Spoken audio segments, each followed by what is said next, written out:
ፍራሽ አዳሽ አቶ ወንድ አፍራሽ እኚህ ፍራሽ አዳሽ የዋዛ ሰው እንዳይመስሏችሁ። ሰለሞን ራሱ ከጥበቡ ቆንጥሮ የሰጣቸው ሰው ናቸው። አሁን ይህ ልጃቸው አዝብጤ ከነስሙም አዝብጤ በ5 ዓመቱ የአንድ ሙሉ ሰራተኛ ስራ ሲሰራላቸው ይውላል። የኔታ ትምህርት የለም ያሉለታ። እንግዲህ በፍራሽ ስራና እደሳ የሚኖሩ እንደሚያውቁት ሁሌ ትራሱን ጥጥ ሞልተው ጠቅጥቀው ከሰፉት በኋላ ሲያዩት ጠማማ ኳስ እንጂ ትራስ አይመስልም። በስንትና ስንት ትግል በስንትና ስንት ቡጢ ጥፊና ልዩ ልዩ ክርን መሳይ ጉሸማ ነው ልክ የሚገባው ትራስ የሚሆነው። ታዲያ አዝብጤን መንገድ እየጠበቀ የሚመታው ተለቅ ያለ ልጅ አለ፣ መኮንን የሚሉት። አቶ ወንድ አፍራሽ ይህን ያውቃሉ። ስለዚህ ትራስ ጠማማ ኳስ በሚመስልበት ሰዓት አዝብጤን ይጠሩትና እንደሚከተለው የወንድ ልጅ ወግ ያስተምሩታል። በጥበባቸው ቀኝ እጁን ለቀም አድርገው ይዙና አንተ ማን ነህ ይሉታል በሚያስፈራ ድምፅ። እኔ አዝብጤ ይላቸዋል ሳይፈራ እጁን እየጨበጠ ግን ለማምለጥ ሳይቃጣ። አዝብጤማ ሲሉት እንደ ነጎድጓድ ጩኸት አዝብጤ ወንድ አፍራሽ ብሎ ያመልጣቸውና ቡጢ እንደጨበጠ በነብር መሳይ አይን ይመለከታቸዋል። ወንድ አፍራሽ ፍራሽ አዳሽ እንዴታ! ያ ጀግናው ያ ሰርቶ የሚበላው አዎና! እውነት አዝብጤ ወንድ አፍራሽ ፍራሽ አዳሽ ኮንክ ይሉታል ትራሱን እያሳዩት። ይኸውና አመፀኛው መኮንን ትንንሽ ልጆች እየደበደበ ያስለቅሳል፣ መጫወቻቸውን ይነጥቃል። ንሳ ደብድቦ ቅጣው ይህን አመፀኛ። የቴት እንደሚመታ ታውቅ የለ? አውቃለሁ። በል እንግዲህ ስራውን አሳየው። አንተ ልጆች ለምን ትመታለህ? ይለዋል ትራሱን። ትራሱ ዝም። ይኸውልህ እንግዲህ ማን አለብኝ ብሎ ኮርቶ ዝም ብሎ ያያል። አዝብጤ ሆዬ ዘሎ በጉልበቱ ትራሱ ላይ አርፍና በቡጥ እየደበደበው በልተናገር ይለዋል። ዝም አልክ እንካቅመስ እያለ ስንትና ስንት ቡጢና ክርን ሲያወርድበት አቶ ወንድ አፍራሽ ሌላ ትራስ መሙላት መጠቅጠቅ ይጀምራሉ። አዝብጤ ትራሱን እያገላበጠ ወዶ እስኪጠላ ድብድብ ካረገው በኋላ አቶ ወንድ አፍራሽ በቃው መሰለኝ እንግዲህስ ሁለተኛ ደፍሮ አይማታም ሲሉት፣ ሁለተኛ ትማታለህ? ሁለተኛ ሸንኮራዬን ትነጥቃለህ? ይለመዳል። ሁለተኛ ፈሪ ብለህ ትሳደባለህ እያለ ምራቅ ቡጢና ክርን ካወረደበት በኋላ በቃው አይለመደው አታይም ያ ያሳበጠው ኩራቱ እንደለቀቀው ይላሉ አባትየው። በቃ ይበቃዋል፣ አረ በገላጋይ በሽማግሌ ተውት እባክዎን እያሉ በብዙ ልመና ይገላግሉታል ትራሱን። አሁንማ ጠማማ ኳስም አይደል መኮንንም አይደል ትራስ ነው። ዳውላ ሊሆን ምንም አልቀረው። አዲሱን ትራስ በቡላ ክር እየሰፉ ያውን የምሰፋው ደግሞ ማን ይመስልሃል ይሉታል አቶ ወንድ አፍራሽ። ማን ነው? ጭራቅ ነው፣ ክፉ ኃይለኛ ጭራቅ፣ ስንትና ስንት ልጅ የበላ። ይህን ታዲያ ይዞ በቡጢ አፈር ማስጋጥ። አፈር አስግጠዋለሁ፣ ቶሎ ጨርሰው። ተው ይበላል። አረ እሱ ሊበላኝ፣ እኔ ደግሞ ዘልዬ ሆዱ ላይ ቁጭ፣ አይኑን እሽት በሽንኩርት እሽት፣ ማየት ሲያቅተው በቡጢ ጉጥጥ፣ እውር ሲሆን በሾኬ ጥልፍ፣ ሲወርቅ እርግጥ፣ በጭቃ እግሬ እርግጥ፣ ከዛ በመዶሻ አፍንጫውን፣ በእሳት ጸጉሩን፣ ደግሞ ጸጉሩ ሲቃጠል ይገማል አይደል? አሁን ግን ማቃጠል አያስፈልግም፣ እሳት መጥፎ ነው። አቃጥል የተባለውን ትቶ ያልተባለውን ያቃጥላል። መደብደብ ይሻላል። እደበድበዋለሁ፣ ደግሞ ከፈለገ እንደ ወረቀት እቦጫጭቀዋለሁ። ብትስጥስ አድርጌ ሲወረውረው ነፋስ ደግሞ ወስዶ ጭቃ ውስጥ ጭምር። ሰዎች ደግሞ ሲያልፉ በእግራቸው ጭፍልቅልቅ ያደርጉታል። እንደማማ ዥማነሽ ጫጩት። አባባ ይላሉ አቶ ወንድ አፍራሽ። አሁንም ማማ ዥማነሽ እኔም ቢጨፈልቁኝ እንደ ጫጩቷ ጭጭ ያደርጉኛል። ምን ነው እንደዚህ ጫጩት ነው ጨፍልቄ ጭጭ ማረጋ አሉኝ። ይችላሉ ሊጨፈልጉኝ? ሊጨፈልቁ ቢመጡ ምን ታረጋለህ? ኧረ ሊጨፈልቁኝ እንደጫጩት እኔ ደግሞ በቢላ እግራቸውን ቁርጥ፣ እጃቸውን ቁርጥ፣ ጣታቸውን ቁርጥ፣ ደግሞ አፍንጫቸውን ጉምድ፣ ምላሳቸውንም ካፋቸው አውጥቼ ቁርጥ፣ ደግሞ እንጥላቸውን ቁርጥ። አባባ ወይ አሉት አቶ ወንዳፍራሽ ሰፍተው ክሩን ቋጥረው በጥርሳቸው እየበጠሱ። የማማ ጅማነሽ እንጥል ይህን ያክላል? እኔ እንጃላቸው። እኚሁልህ እንደ ጫጩት ጨፍልቃቸው። አዝብጤ ወንዳፍራሽ እማማ ጅማነሽን እያገላበጠ በቡጢ በክርን ሲደበድብ አቶ ወንዳፍራሽ ወደ ፍራሽ ስራቸው ተመለሱ። እቺን ጥያቄ እየመረመሩ ብቻውን የምሰፋት ፍራሽ ስንት ነገር ልታይ ልትሸከም ይሆን? አዝብጤ የሚመታት ስትራስ ስንት ነገር ልትሰማ ይሆን? አቶ ወንዳፍራሽ ይህን እያሰላሰሉ አይናቸውን ወደ ሰማይ አቀኑ። አሁን ከሁሉም በላይ ያለ ሰማይ ነው። ከሰማይ በታች ያለው አሮጌ ቆርቆሮ ነው። ከቆርቆሮ በታች ኮርኒስ፣ ከኮርኒስ በታች አልጋ፣ ከአልጋ በላይ ፍራሽ፣ ከፍራሽ በላይ ሹክሹክታ ነው። ከሹክሹክታ ውስጥ ሚስጥር ነው። ሁሉም ሚስጥር ነው አሉ አቶ ወንዳፍራሽ በጥበባቸው እየሰፉት ያንን ፍራሽ ለመጋደም፣ ፍራሽ ለሹክሹክታ፣ ፍራሽ ለእንቅልፍ፣ ፍራሽ ለህልም። እኔ ደጀኔ አጋፋሪ ደጀኔ ስልብ ናቸው። ሚስቲቱ ወንድ ሲቀያይሩ ዝም አሏቸው። ሴትዮዋ ግን የድፍረታቸው ድፍረት አረገዙ። መቼ ብቻ 9 ወር ቆይተው እብ አደረጉት ከነቃጭሉ። አጋፋሪ ደጀኔ ተንኮለኛ ቂመኛ ናቸው። ልጁን እኔ ብለው ስም አወጡለት። እናቲቱ የወንድ ወሰን ሊሉት ሞከሩ። አጋፋሪ ግን በል ልጁን ከሕፃንነቱ ጀምረው እኔ እያሉ እየጠሩት አሳደጉት። ልጁ ቀውላላ ጎባጣ ሆነ። ሰዎች እኔ ደጀኔ እያሉ ይስቁበት ጀመር ከልጅነቱ ጀምሮ። እናት ይህን እየሰማች ልቧ ርር፣ አንጀቷ ቅጥል። በእድሜ ከፍ ሲል እኔ አባዬ ሰዎች በሄድኩበት ይጠሩኛል አላቸው። እና ዞር ስትልስ? ዞር ስል አልጠሩኝም። በስመ አብ በል ልጄ፣ ማበድ ነው። ያቺ አዋላጅ አቢሻ አጠጣው ስትለኝ እምቢ ብዬ ልጄን አሳበርኩት አሉ በመቆጨት ራሳቸውን እየነቀነቁ። እኔ እብደት ጀመረው። አጋፋሪ በእብደት አዳራሽ አስተናገዱት። የእብደት ድግስ አበሉት፣ አጠጡት። እናት ይህን እያየች ርር ድብን። አንድ ቀን አጋፋሪ ደጀኔ አብሾ አጠጡት። ጤና ይስጥልኝ አለ። በልጅነቱ ላይ እብደት ጨመረ። እናት ይህን እያየች ተከትለው ማበድ፣ እብደት አጋፋሪ ላይ መጋባት። እኔ ደጀኔ ይሉና ልጃቸው አቤት ሲላቸው ማን ጠራ ይሉታል። እናቲቱ አሬ ተውት ይህን ልጅ ሲሉ በገዛ ልጄ ምን አገባሽ ሲሏቸው እንዲህም አርጎ የለ ይሏቸዋል።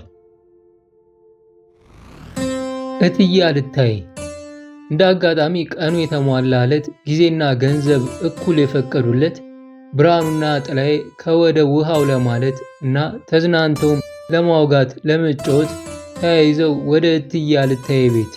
እትዬ አልታይ ቤት የኩላሊት ሰፈር መገናኛ መደሰቻው ነው።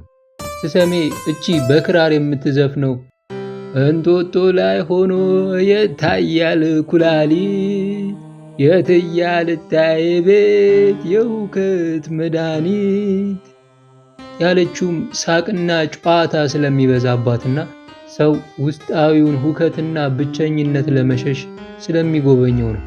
የእትዬ አልታይ የቀኝ ጎረቤት እድሜ ቀጥል ጣፋጭ ክትፎ ቤት የሚል በቢክ እስክሪብቶ የተጣፈባት ካርቶን ወረቀት።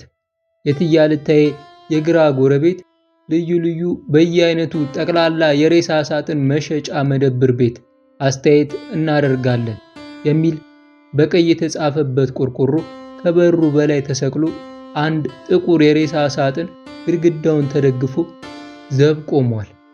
ብርሃኑ በግማሽ ስካር እዚች ክትፎ በልተን እድሜያችንን አሳጥረን ወደዚያ መደብር ገብተን የሬሳ ሳጥናችንን መርጠን አዘን ከአረቄ የተረፈውን ገንዘብ ቀብድ አስይዘን ስናበቃ ወደ ቤታችን አለ።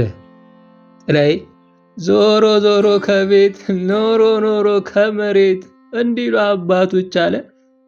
ምጣድ አይቶ ጣይ እንጎቻ አይቶ ጨረቃ እንዲሉ እናቶች፣ አይ የስካር ሞቅታ የጠላ ጠብታ እንዲሉ ፈረንጆች።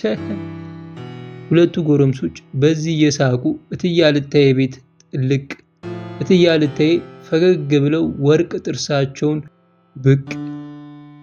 እትዬ ልታዬ የእትዬነቱን ዘመን የትና የት ጥለውት ሄደው የማማነቱንም ዘመን እንደ ወደ ማለፍ ብለው ሊያከትሙ ሲኒያቸውን ሊደፉ አንድ ሐሙስ ቀርቷቸው እንዲሁ በዘልማዱ እትዬ እየተባሉ ወርቅ ጥርሳቸውን ብልጭ ድርግም እያደረጉ ጠላ እየጠመቁ አረቄ እየሸጡ ገንዘብና ጊዜ እየቆጠሩ ምን አባቱ አንስና ይቺ ኑሮ ሞት ይህ ክፉ ተንኮለኛ ድመት አይጦ ነው ቢጠሩት አይላ ቤት።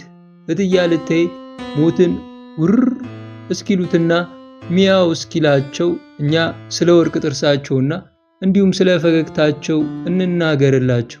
እግረ መንገዳችንን ሌሎችንም እናወሳ ይሆናል። እትዬ ልታዬ ፈገግ ሲሉ ሲታዩ ጊዜ በስውር እጅ ይዞ በጭካኔ ሳይሆን እየሳቀ በዝግታ እንደ ወረቀት ጭርምትምት ያደረጋቸው ይመስላል። ፊታቸው የሚስቅ መዳፍ ይመስላል። መዳፍ እንደማይስቅማ የታወቀ ነው። ግን አንድ ቀን ሳት ብሎት ቢስቅስ? ታዲያ የእትዬ ልታዬ ፈገግታቸው ሲታይ ልብ ይሰውራል። በተለይማ ከብርሃኑና ከጥላዬ ጋር ሲቃለዱ የሚታይ ፈገግታቸው የሺህ ዓመት ደግነትና ፍቅር የተከማቸበት ይመስላል።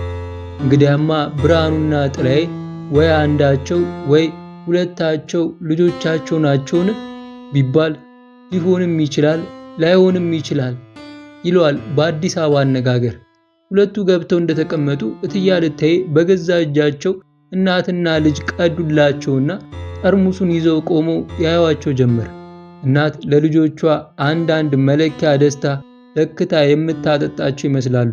ብርሃኑ እንደመነሳት ብሎ እጅ ነስቶ በሁለት እጅ ተቀብሎ ሲያበቃ የመለኪያዋን ከንፈር በፍቅር የሚስም ይመስል በዝግታ በጥቂቱ ሳበ። አይኑን ጨፍኖ ሲከተላት አረቂዋ አፉን ሙቀት ሞላች። በጉሮሮ ዘመተች፣ ወደ ቆላ ወረደች። እሰይ እዚህ ደረሰች አለ ሆዱን በመዳፉ እያሻሸ። ቀና ብሎ አያቸው ሳቅ ሳቅ በሚለው ፊቱ። ሙቀት ሙቀት ሙቀት አሉት እትዬ ልታዬ። ወርቅ ጥርሳቸው የአረቄውን ነበልባል መልሶ የሚወረውር ይመስል አንጸባረቀ። የአረቄና የአንቱ ፍቅር ሙቀት አላቸው። ሁለቱ ሁሌ እንደተቃለዱ። አይ አንተ የዛሬ 30 ዓመት ተገኝተ በሆነ አሉት። ያንማ አይመችም ነበር የለውም ነበር አላቸው። እሱ ላይ ነው ጉዱ ይኸውልህ፣ እኔ ደግሞ አሁን የለውም። ፈገግታቸው ከፊታቸው ላይ መሸ። ወርቅ ጥርሳቸው እንደ ማታ ፀሐይ ተደበቀ። እርጅናቸው ሲጨልምባቸው ታየ። ጎረምሳው ብድግ ብሎ በትከሻቸው እያቀፈ ከአንገት በላይ እየቀለደ ሰማ ልጅ ጥላዬ፣ እትዬ ልታዬ እዚህ የሉም።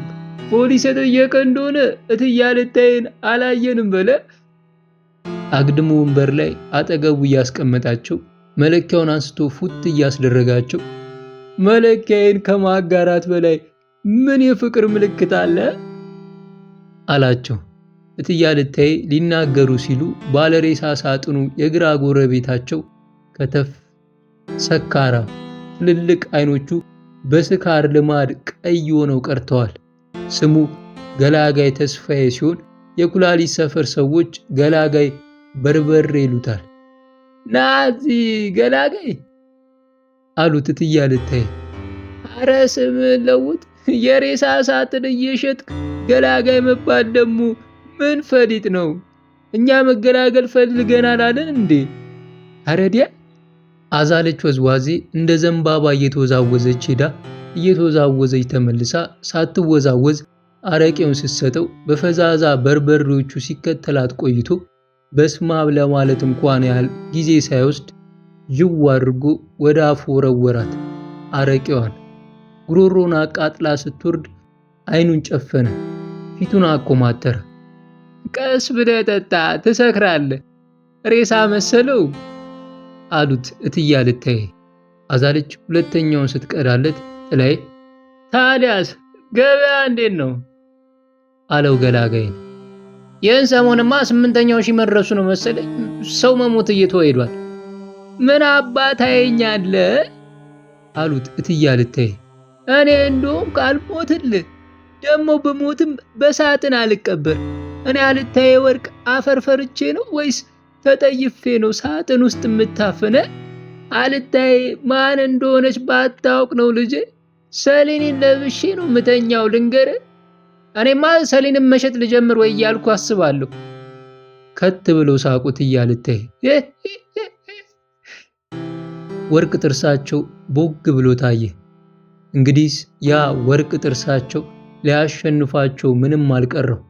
ድሮ የበሰሉ የሞሉ ጋለሞታ ሳሉ ነበር ይህን ወርቅ ከጥርሳቸው ማላ ያስተከሉ። እንዲያጌጣቸው ነበር ሐሳባቸውማ። አሁን ግን ይበልጣቸው ይከልላቸው ጀመር። ከውበታቸው ቀድሞ ጎልቶ እየታየ ምን አባቱንስና ይህን ወርቅ አውጥተው ወዲያ ቢጥሉት። ከጣሉትማ ተረታው ተሸነፍኩ ማለት ይሆንባቸዋል። አላወልቀውም ይሁን እኔ አልታየ ነኝ በወርቅ የምሸነፍ። አልታየ ሳሉም በወርቅ አልተሸነፉም በፍቅር ነው እንጂ። እትዬ አልታየ ሳሉም ለወርቅ ብለው አልተወሰዱ ለአምሮታቸው ብለው ነው እንጂ። እና አሁን ካረጁ በኋላ ለወርቅ ሊሸነፉለት ለዚህ ለብጫ ድንጋይ ባይሆን ለዚህ ለወጣት ይሸነፉለታል እንጂ። ውስጡን ሳቅ አሉ። ቢወሉ ኖሮ እንደሱ ያለ ሳቅ የሚለውን ነበር የሚወሉ። ትዝ አላቸው ቅድም ገላጋይ ሳይመጣ አዝኖላቸው ተነስቶ ሲያቅፋቸው ወደሱ ዞር እያሉ ያስለመዱትን ቀልድ እየጀመሩ ብርሽ ብሪቲሽ አሉት። የስላም አላቸው። የገላጋይ ሰው እንዳይመስልህ። ምን አረኩ አለ በርበሬው። አዛለች እየተወዘወዘች ስትሄድ በበርበሬዎቹ እየተከተለ ምን አረኩ? አሁንስ የሌባ አይነ ደረቅ ሆንክብኝ። አላውቅብ መሰለ። በእድሜ ጠና ያሉ ሰዎች ደና ለብሶ ሲያልፉ ስታይ በአይን ስትከተላቸው ስትጎመጃቸው አላይ መሰለ። አንተ ሟርተኛ ደግሞ እንደሱ አትይም ብያለሁ። ዋ የስካርም የጨዋታም ሲስቁ ብርሃኑ ፊት ላይ ፍርሃት ብቅ ሲላይተው አዘኑለትና ወደሱ ዞር ብለው በዚያ በርሩ ገጻቸው አይዞ እያሉት በረሸ በረዬ ብርጭቆ በረሌ አሉት።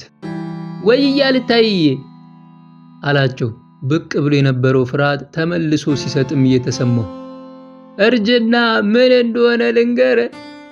ምንድን ነው?